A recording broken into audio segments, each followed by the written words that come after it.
కాకినాడ జిల్లా ఉప్పాడలో బంగారం కోసం వేట కొనసాగుతుంది. ఉప్పాడ సముద్ర తీరంలో బంగారం రేణువుల కోసం గాలింపులు చేపట్టారు అక్కడి స్థానికులు. తుఫాన్ల సమయంలో అలలు భారీగా ఎగసిపడి ఇసుకతో పాటు బంగారం రేణువులు కొట్టుకొస్తాయని అక్కడి స్థానికుల నమ్మకం. ఇక తుఫాన్ ప్రభావంతోనూ చిన్న పెద్ద తేడా లేకుండా ఉప్పాడ సముద్ర తీరంలో బంగారం రేణువులను అన్వేషిస్తున్నారు. ఇసుకలోని మినుకు మరి మెరిసే బంగారు రంగు రేణువుల్ని సేకరిస్తున్నారు. కొందరికి బంగారం రేణువులు దొరకటంతో సంబరపడిపోతున్నారు. ఇక తుఫాన్ వచ్చిందంటే కాకినాడ జిల్లా ఉప్పాడ మత్స్యకారుల్లో కొత్త ఆశలు చిగురిస్తూ ఉంటాయి. తుఫాన్లు, భారీ వర్షాలు, ఆటుపోటు సమయంలో కూడా సముద్ర తీరంలో పెద్ద ఎత్తున కూడా అలలు వస్తూ ఉంటాయి. దీంతో ఇసుకతో పాటు అనేక రకాల ద్రవ ఘన పదార్థాలు ఒడ్డుకు కొట్టుకొస్తూ కూడా ఉంటాయి. అలా వచ్చిన ఇసుకలో అప్పుడప్పుడు బంగారు రేణువులు దొరుకుతాయనే ప్రచారంతో ఉప్పాడ పరిసర ప్రాంత ప్రజలు ఇప్పుడు వాటి కోసం వేట కొనసాగిస్తూ ఉన్నారు. కాగా గతంలో రాజుల కోటలు, పలు దేవాలయాలు సముద్ర గర్భంలో కలిసిపోయాయని, వాటిలో ఉన్న విలువైన వస్తువులు ఇలాంటి తుఫాన్ల సమయంలోనే బయటపడతాయని, గతంలోనూ తుఫాను వచ్చిన సమయంలో ఉప్పాడ తీరంలో స్థానికులు బంగారం కోసం వెతుకుతూనే ఉన్నారు. ఇక స్థానిక మత్స్యకారులు తుఫాను తరువాత తీరంలో బంగారం కోసం జల్లెడ పట్టిన సందర్భాలు ఎన్నో ఉన్నాయి. గతంలో చిన్నారులు సైతం స్కూలు మానేసి మరీ బంగారం కోసం వెతికారు. అక్కడ కొందరికి బంగారు రేణువులు దొరికాయని, మరికొందరికి ఉంగరాలు, ముక్కు పుడకలు కూడా దొరికినట్లు సమాచారం. అంతేకాదు గతంలో ఈ ప్రాంతంలోనే వెండి నాణాలు కూడా పెద్ద సంఖ్యలో దొరికాయి.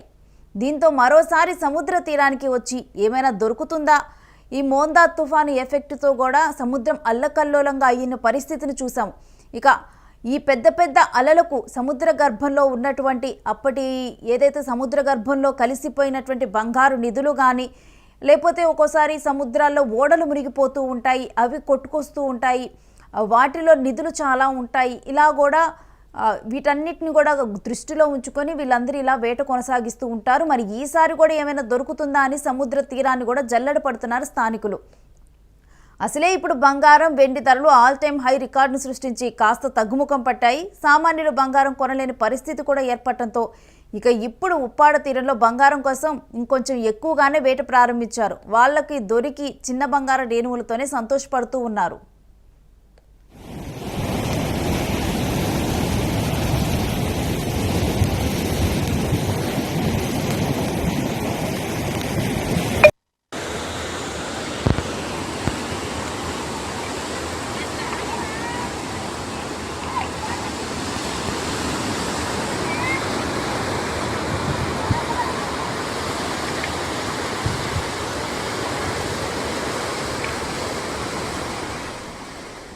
ఇక విజువల్స్ లో చూస్తూ ఉన్నాం కదా, ఏ విధంగా వీరందరూ కూడా బంగారం కోసం ఒక వెతుకులాట కొనసాగిస్తున్నారంటే, చిన్నపిల్లలు అక్కడ ఉన్నటువంటి రాళ్లలో, రప్పల్లో కానీ వాటిలో ఏమైనా బంగారం కానీ ఏమైనా కొట్టుకొని వచ్చాయేమో. కొంతమంది సముద్రంలో ఇప్పుడు కొంతమంది ఆడుకోవటానికి వెళ్తారు. అటువంటి సమయంలో వాళ్ళ మెడలో ఉన్నటువంటి బంగారు చైన్లు కానీ, లేకపోతే చేతికి ఉన్నటువంటి ఉంగరాలు కానీ ఇవన్నీ కూడా కొట్టుకొని పోవటం, ఇటువంటి ఘటనలు జరుగుతూనే ఉంటాయి.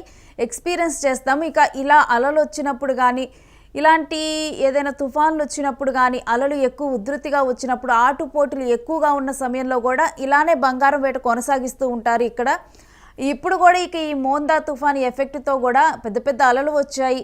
సముద్ర గర్భంలో ఉన్నటువంటి ఏవైనా బంగారం కానీ, ఏవైనా విలువైన వస్తువులు కానీ ఇక్కడికి ఏమైనా కొట్టుకొని వచ్చాయేమో అని చెప్పి కూడా అందరూ వెతుకులాట ప్రారంభించారు. అయితే ఇక్కడ గతంలో కూడా కొంతమందికి కొన్ని వస్తువులు దొరికాయి. అందుకని చెప్పి ఏమో మా అదృష్టం ఎలా ఉందో అని చెప్పి కూడా అక్కడ స్థానికులందరూ కూడా వాళ్ళ అదృష్టాన్ని పరిశీలించుకునేందుకు ఇప్పుడు మొత్తం కూడా వేరే పనులన్నీ కూడా మానుకొని కుటుంబాలు కూడా మొత్తం కూడా ఈ బంగారం వేటలో నిమగ్నం అయిపోయారు. అయితే కొంతమందికి చిన్న బంగారు రేణువులు కూడా దొరుకుతున్నట్లు తెలుస్తుంది. ఇక ఆ రేణువులతోనే ఆ పిల్లలందరూ కూడా ఆనందపడిపోతున్నట్లు ఇప్పుడు మనకి అర్థమవుతూ ఉంది. ఏది ఏమైనా కానీ ఇలా బంగారం కోసం మాత్రం ఇప్పుడు ఉప్పాడ తీరంలో ఈ వెతుకులాట మాత్రం చాలా చర్చనీయాంశంగా మారింది.